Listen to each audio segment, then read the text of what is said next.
जी नमस्कार। कुछ संविधान से संबंधित जो परिवर्तन थोड़े किए गए हैं उनके बारे में भी आपको वीडियो नंबर 4 में कुछ जानकारी देना चाहूंगा। जैसे आपका अंडमान निकोबार और दमन दीव और दादरा नगर हवेली है, ये दो केंद्र शासित प्रदेश को मिलाकर एक कर दिया गया है। और इस तरीके से अब जो है ये 26 जनवरी 2020 से दोनों केंद्र शासित मिलाकर एक कर दिया गया है। तो पहले केंद्र शासित प्रदेशों की संख्या 7 थी, लेह लद्दाख अलग किया गया और जम्मू कश्मीर अलग। तो इस तरीके से 7 और 2 9 केंद्र शासित प्रदेश होना चाहिए था, परंतु 26 जनवरी 2020 को दादरा नगर हवेली और दमन दीव को मिलाकर एक कर दिया गया। तो इस प्रकार केंद्र शासित प्रदेशों की संख्या कुल 8 रह गई है। अब रहा दिल्ली में विधानसभा का गठन। तो दिल्ली आप जानते होंगे कि 69 अमेंडमेंट इन 1991 के अंतर्गत यानी 69वां संविधान संशोधन 1991 के अंतर्गत दिल्ली में विधानमंडल की स्थापना का प्रावधान किया गया और इस तरीके से वहां पर विधानमंडल के सदस्यों की संख्या कुल 70 निर्धारित की गई। और आज भी अरविंद केजरीवाल मुख्यमंत्री उन 70 विधानसभा सदस्यों के माध्यम से हैं, जहां पर बहुमत दल के नेता भी है और चीफ मिनिस्टर ऑफ दिल्ली है। लेकिन ध्यान रखेंगे केंद्र शासित प्रदेश में राज्यपाल नहीं होता, क्योंकि राज्यपाल के होते ही वो केंद्र शासित प्रदेश आपका राज्य का दर्जा प्राप्त कर जाएगा। ऐसी स्थिति में वो अभी भी केंद्र शासित प्रदेश है। रही बात पुडुचेरी की, तो वहां भी केंद्र शासित प्रदेश है और जम्मू कश्मीर में भी केंद्र शासित प्रदेश के रूप में विधानमंडल के गठन का प्रावधान किया गया है। और जैसे ही चुनाव की स्थिति वहां उत्पन्न होगी, शांति का माहौल होगा, वहां यथाशीघ्र जो है चुनाव करा लिया जाएगा और इस ढंग से वहां के भी जो राज्यपाल होंगे वो उपराज्यपाल के रूप में ही पद धारण करेंगे और कर भी रहे हैं। अंडमान निकोबार के लिए भी ऐसे प्रस्ताव आए थे, लेकिन अभी वहां पर ऐसी स्थितियां नहीं है। आबादी कम होने के कारण वहां विधानमंडल के गठन नहीं किए गए हैं, यानी वहां पर अभी मुख्यमंत्री नहीं होता है। अब एक और जो है संविधान से संबंधित कुछ महत्वपूर्ण है, पॉस्को एक्ट, यानी कि protection of children from sexual offences act 2012। इसमें है कि यदि 18 साल से कम उम्र के कोई बालक है या महिला है और उसके साथ यदि कोई जबरन शारीरिक संबंध स्थापित करता है या शारीरिक संबंध स्थापित करता है तो उन्हें आजीवन कारावास की सजा दी जाएगी। ये 2012 में कानून बना है। इसमें संशोधन 2019 में करके एक्सेप्ट कर लिया गया है, जिसको और कड़ा किया गया। इसमें है कि 13 वर्ष से कम उम्र के महिला के साथ यदि कोई भी शारीरिक संबंध स्थापित करता है, भले वो कहे कि हम प्रेम ही कर रहे हैं, इसके बावजूद भी उसे फांसी की सजा का प्रावधान किया गया है। क्योंकि 13 वर्ष से कम उम्र के किसी भी महिला को आप प्रेम करने लायक नहीं माना गया है, उसे बहला फुसलाकर और उसके साथ शारीरिक संबंध स्थापित करने के अंतर्गत उस पर वाद दर्ज होगा और इस प्रकार उनको सजा दी जाएगी। 13 साल से ऊपर की स्थिति में जो है उस जांच का विषय है, लेकिन ध्यान रखेंगे कि उसके पहले तक प्रेम प्रसंग भी कोई नहीं कर सकता है। इस तरीके से महिलाओं को पूरी तरह सुरक्षा दिया गया है। अब रही बात आपको कि इन कठोर दंड के अंतर्गत जो सजा दिया जा रहा है वर्तमान में, उससे एक फायदा यह भी होगा कि महिलाओं को पढ़ने लिखने का काफी अवसर मिलेगा और काफी हद तक ये सुरक्षा प्राप्त कर सकेगी। नेक्स्ट है राज्य पुनर्गठन। आपको शायद पता होगा कि राज्य पुनर्गठन आयोग का गठन जब आंध्र प्रदेश इलाके को तमिलनाडु से अलग करने के लिए आंदोलन चला था और श्री रामल्लू ने लंबे अवधि तक वहां आमरण उपवास करके मृत्यु को प्राप्त किया था।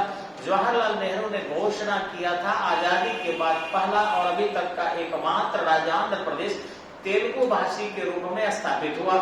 और तब जो है उन्होंने राजस्थान के नागौर में थे घोषणा किए थे 1953 में 1953 में कि राज्य पुनर्गठन आयोग का गठन किया जाएगा, जिसके केम पनिक्कर और हृदयनाथ कुंजरू सदस्य बने और आपके अध्यक्ष थे, क्या नाम था जी, फजल अली याद आ गया। तो उनके अध्यक्ष थे फजल अली, हृदयनाथ कुंजरू और के.एम. पनिक्कर। तो फजल अली की अध्यक्षता में समिति का गठन किया गया और समिति ने अपनी सिफारिश दिया और कहा कि ये अंतिम समय में भाषा के आधार पर राज्य बन रहा है। इसके बाद कभी भी किसी भी स्थिति में भाषा के आधार पर राज्य का निर्माण नहीं किया जाएगा और इस तरीके से प्रशासनिक व्यवस्था के नाम पर ही राज्य की स्थापना की जा सकती है। तो इस ढंग से राज्य पुनर्गठन आयोग की रिपोर्ट के आधार पर 14 राज्य और 6 केंद्र शासित प्रदेश का गठन किया गया था। आपको शायद पता होगा जम्मू कश्मीर पुनर्गठन अधिनियम 2019 जो है आपका, ये 31 अक्टूबर 2019 को लागू किया गया, जिसमें ये प्रावधान किया गया कि लद्दाख में विधानसभा का प्रावधान जो है नहीं किया जाएगा और जम्मू कश्मीर में विधानसभा का प्रावधान होगा। जम्मू कश्मीर का अपना कोई संविधान नहीं होगा। जम्मू कश्मीर के नागरिकों की दोहरी नागरिकता समाप्त कर दी गई। भारत में राज्यों में केंद्र शासित प्रदेशों की संख्या जो है आपको 28+8 कर दी गई। जम्मू कश्मीर राज्य का अपना कोई झंडा नहीं होगा। भारत का कोई भी नागरिक जम्मू कश्मीर में कहीं भी कोई भी नौकरी पेशा कर सकता है। जम्मू कश्मीर भारतीय दंड संहिता प्रभावी हो गए, इंडियन पिनल कोड को लागू किया जाएगा। जम्मू कश्मीर में आरटीआई एवं सीएजी कानूनी रूप से लागू होंगे। जम्मू कश्मीर देश के अन्य राज्यों के लोग जमीन खरीद सकते हैं, यानी जो अन्य राज्यों में सभी अधिकार और कानून लागू थे गए थे वो सभी के सभी जम्मू कश्मीर में बहाल कर दिए गए। आगे रही बात आपको कि जो भारत में राज्यों का निर्माण किया गया था वह सबसे अंतिम राज्य तेलंगाना था 29वें राज्य के रूप में, लेकिन जम्मू कश्मीर जो क्षेत्रफल के दृष्टि से 5वां बड़ा राज्य था उसे टूट जाने के कारण अब जो है 29वां राज्य 28वां हो गया है, 28 राज्य है। और बिहार जो क्षेत्रफल के दृष्टि से भारत का 13वां राज्य था अब क्षेत्रफल के दृष्टि से 12वें राज्य पर आ गया है। जनसंख्या के दृष्टि से बिहार पहले भी तीसरा था और उत्तर प्रदेश महाराष्ट्र के बाद आज भी बिहार जनसंख्या के आधार पर तीसरा बड़ा राज्य है। अब रही राज्य पुनर्गठन अधिनियम जो 1956 की धारा में 15 क्षेत्रीय परिषदों अर्थात जोनल का गठन किया गया था। शायद आपको पता होगा कि उस समय में जम्मू कश्मीर जो था वो अलग अपना संविधान धारण करता था, जिस कारण वहां पर इन सब चीजों को लागू नहीं किया गया था। हालांकि बाद में सारे कानून वहां लागू कर दिए गए हैं। अब थोड़ा सा हम कुछ सवाल पूछकर इन लोगों से जानना चाहेंगे कि कैसे क्या हुआ। सबसे पहला मेरा सवाल है जो हमारे सामने बच्चे बैठे हैं कि गोवा का निर्माण राज्य के रूप में कब किया गया? 1987 में। गोवा का निर्माण कब किया गया? 1987 में। अच्छा, किस राज्य की भाषा अंग्रेजी है? किस राज्य की राजभाषा अंग्रेजी है? जी जी। आगे सवाल है आपका एक छोटा सा, ये आपने सही बोला था उत्तर की नागालैंड, लेकिन एक और सवाल है आप बता दें कि झारखंड राज्य बिहार से कब पृथक हुआ? 15 नवंबर 2000 को अलग हुआ था। अच्छा, आगे सवाल है कि तेलंगाना को राज्य का दर्जा कब दिया गया? 2 जून 2014। 2 जून 2014, 26 मई को श्री अटल बिहारी वाजपेयी नरेंद्र मोदी 26 मई 2014 को प्रधानमंत्री पद की शपथ लिए और 2 जून 2014 को ही उन्होंने तेलंगाना को मंजूरी प्रदान किया था। आगे सवाल हमारा है कि भारत में पहली पहचान संख्या 29 सितंबर 2010 को प्रारंभ किया गया था, जिसको आधार कार्ड कहा जाता है। ये बताएंगे कि कौन सी ऐसी महिला थी जिसको सबसे पहले आधार कार्ड बनाया गया था? 29 सितंबर 2010 से शुरू हुआ था आधार कार्ड बनाना। कौन सी महिला थी जिसको सबसे पहले आधार कार्ड दिया गया था? रंजना सोना वाने। रंजना सोना वाने। नेक्स्ट आगे है, रंजना सोना वाने किस राज्य की महिला थी? ना महाराष्ट्र की महिला थी, नंदुरबार जिले की। वही तेभली गांव की रहने वाली थी। तेभली गांव की रहने वाली थी। तेभली। अच्छा, ये बताएंगे कि आधार कार्ड का मूल आधार क्या होता है? रेटिना। आधार कार्ड का मूल आधार क्या होता है? आंखों की रेटिना और 5 अंगुली की पहचान। आगे बताएंगे आपको कि नागरिकता अधिनियम सबसे पहले भारत में लागू किया गया 1955 में संशोधन करके, लेकिन विश्व में सबसे पहले नागरिकता को अनिवार्य किस देश ने किया था? विश्व ने नागरिकता को सबसे पहले किस देश ने प्रारंभ किया था? अमेरिका ने। आगे सवाल है कि अमेरिका में किस प्रकार की नागरिकता है?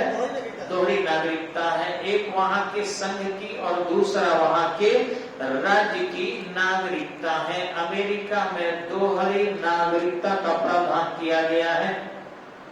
आगे सवाल है हमारा कि अनुच्छेद 14 से 18 तक किस प्रकार का फंडामेंटल राइट है? समता का अधिकार, राइट टू इक्वलिटी। 19 से 22 तक किस प्रकार की अधिकार दिए गए हैं? राइट टू फ्रीडम, स्वतंत्रता का अधिकार, राइट टू फ्रीडम। 23 से 24 में किस प्रकार का मूल अधिकार है? जी बिल्कुल है, शोषण के विरुद्ध अधिकार, राइट अगेंस्ट एक्सप्लॉइटेशन। अच्छा, 25 से 28 तक कैसा स्वतंत्रता है, मूल अधिकार है? जी right to freedom of religion, यानी धार्मिक स्वतंत्रता का अधिकार। आगे बताएंगे शिक्षा और संस्कृति के अधिकार किसमें दिए गए हैं?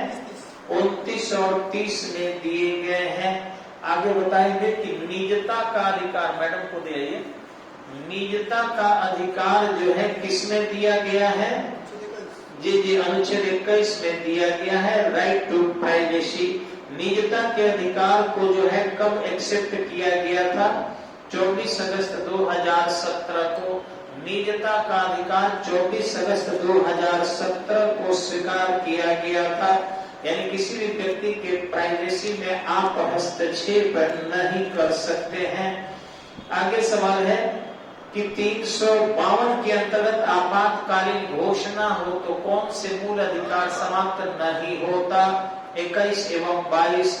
322 के अंतर्गत मूल अधिकार, यदि 352 के अंतर्गत राष्ट्रीय आपात लागू होते हैं तो अनुच्छेद 21 और 22 समाप्त नहीं होते। अच्छा, अनिवार्य शिक्षा के अधिनियम किस संशोधन द्वारा लागू किया गया? 86वां। अनिवार्य शिक्षा का अधिकार किस संशोधन लागू किया गया? 86 अमेंडमेंट कब किया गया था? 2002 में। 86वां संविधान कब किया गया था? आगे सवाल है कि बंदी प्रत्यक्षीकरण जो है इसमें क्या होता है? सदैह किसी बंदी को उपस्थित करना, सदैह एक निश्चित समय में बंदी को परमादेश होता है किसी कार्य को करने के लिए, चरम आदेश या परमादेश देना। प्रतिषेध होता है यानी किसी काम को करने से रोकना।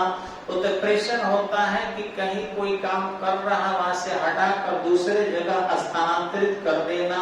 अधिकार परीक्षा होता है यदि कोई व्यक्ति अपने अधिकार से ज्यादा का कार्य कर रहा हो तो उसको रोक लगाने के लिए अधिकार परीक्षा किया जाता है ताकि आपके अधिकार से बाहर की है। आगे सवाल, शिक्षा संबंधी अधिकार किस मूल अधिकार के अंतर्गत है? किस अनुच्छेद के अंतर्गत? 29 और 30 के अंतर्गत दिया गया है। अब जो है हम लोग थोड़ा सा आगे बढ़ेंगे, एक दो टॉपिक मेरे पास और है। राज्य के नीति निर्देशक तत्व किस लिए रखे गए थे? भविष्य में इस अनुच्छेद पर संविधान बनाने के लिए। भविष्य में इस अनुच्छेद पर संविधान, भारत का एक राष्ट्रपति होगा, अनुच्छेद 52 है।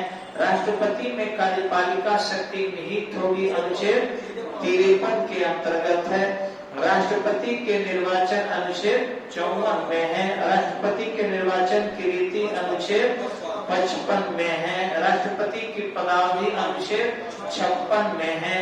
राष्ट्रपति के लिए अर्हता न पुनर्निर्वाचन की पात्रता 57 में है और राष्ट्रपति के लिए अर्हता 58 में। इसमें है कि भारत का नागरिक हो, 35 वर्ष की आयु पूरा कर चुका हो, लोकसभा के सदस्य निर्वाचित होने की योग्यता रखता हो, विकृत चित्त और दिवालिया नहीं हो, ढंग से विकृत चित्त माने अधपागल नहीं हो।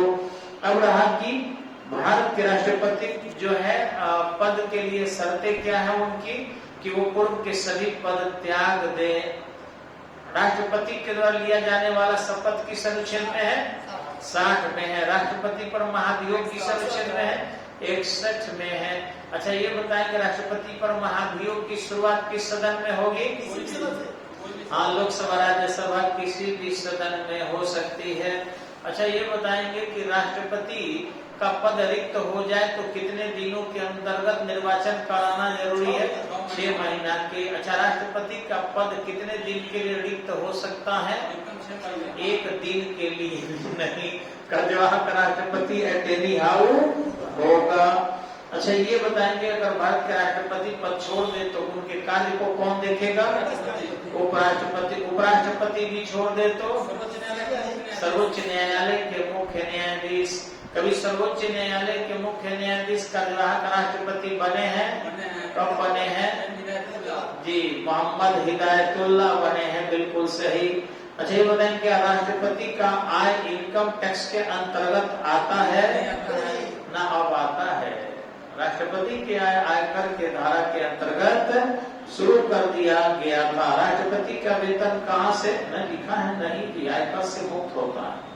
बिल्कुल सही, आयकर पहले ही काट दिया जाता है। सही बात है कि राष्ट्रपति के आयकर काट कर ही 5 लाख वेतन है। चलिए आगे सवाल है, ये बताएंगे आप कि भारत के जो राष्ट्रपति है वो सेवानिवृत्ति के बाद किस पद पर कार्य कर सकते हैं? किसी भी पद पर कार्य नहीं करेंगे। ये बताएंगे कोई ऐसा भारत का राष्ट्रपति है जो राष्ट्रपति से उपराष्ट्रपति बना हो? मोहम्मद हिदायतुल्लाह। तो बस इस वीडियो में आज इतना ही। तब तक के लिए नमस्कार। से अगले वीडियो में बताया जाएगा। धन्यवाद।